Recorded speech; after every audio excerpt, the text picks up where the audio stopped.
This video is going to present a fundamental overview of a class of structures called metamaterials. Metamaterials are synthetic materials that display properties that are not observed in nature. The most commonly researched property expressed by metamaterials is a negative refractive index. Refraction occurs as a bending of light when it passes through materials with different optical properties. This is what causes the effect of a straw appearing broken in a glass of water, as seen on the left of figure 1.2. All optical materials in nature exhibit a positive refractive index, making the angle of refraction between 0 and 90 in the fourth quadrant. However, metamaterials can be synthesized to produce a negative refractive index, causing light to refract with a negative angle as illustrated by the blue arrow in the third quadrant. If this were to occur naturally, the straw in the glass would look like the one on the right of figure 1.2.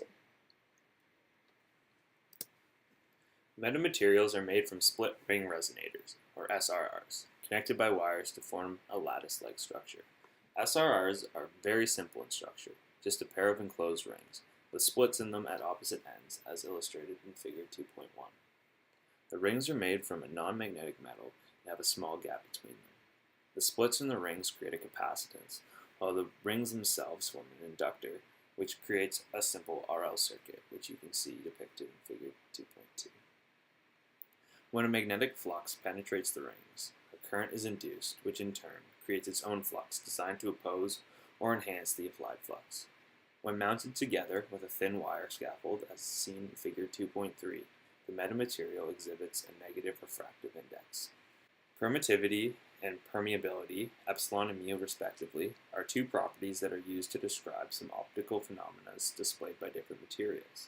In nature, there are materials that have a negative permittivity, for example, noble metals like gold and silver, and then there are also materials that have a negative permeability, for example, ferromagnetic materials. But there are no natural materials that display both a negative permittivity and a negative permeability. If a material were to be created such that their permittivity and permeability were negative, such a material would display a negative refractive index. SRRs were created to have a negative permeability, and thin wire structures were created to have a negative permittivity. Combining these two structures together produces a metamaterial with both a permittivity and a permeability, both being negative. These metamaterials are the only known materials to exist that have a negative refractive index. Also, materials with this negative refractive index show an interesting property of not observing the normal right-hand rule, but instead acting with a left-hand rule, as shown by the equations in figure 3. The properties of metamaterials resulting from the explained structure and theory result in the ability to manipulate electromagnetic waves in a way that is not found in nature through blocking, absorbing, enhancing, or bending waves. They are often described by researchers as invisibility cloaks, because incoming waves can be manipulated in a way so that they don't interact with an object. This video clip was acquired from Andre Alou's research into metamaterial properties. The experiment used radio waves emitted towards a cylindrical structure which was first not coated in a metamaterial shell, and the normal properties of waves are observed in which they are reflected around the cylinder. Whereas when the cylinder has the metamaterial surrounding it, the negative refractory index property causes wave cancellation such that the waves appear to pass through the object, making it invisible to the radio waves. This concept is in the process of being further applied to light waves for invisibility in the visible spectrum.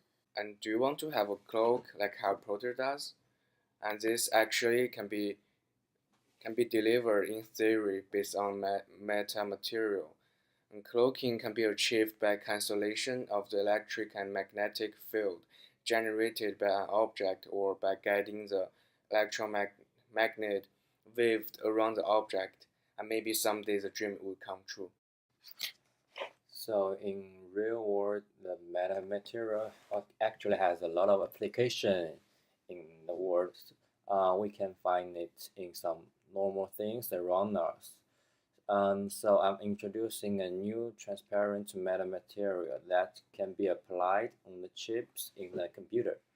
It can enable ultra-fast data processing. As we know, the original circuit is processed by electrons, Basically, this new metamaterial can interconnect circuits using light instead of electrons to process and transmit data.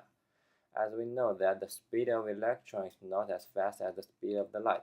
The speed of the light is the fastest thing in the world. So with its special characteristic, this new metamaterials could make chips much more efficient and speedy. And now I'm introducing the metamaterial absorber, and it can absorb electromagnetic radiation such as light. Comparing it to absorber made by conventional material, it has advantages like further miniaturization, weather adaptability, and increased effectiveness. And for application, a metamaterial absorber can be used in photodetectors, which are sensors of light or electromagnetic energy and can convert the light photons into current.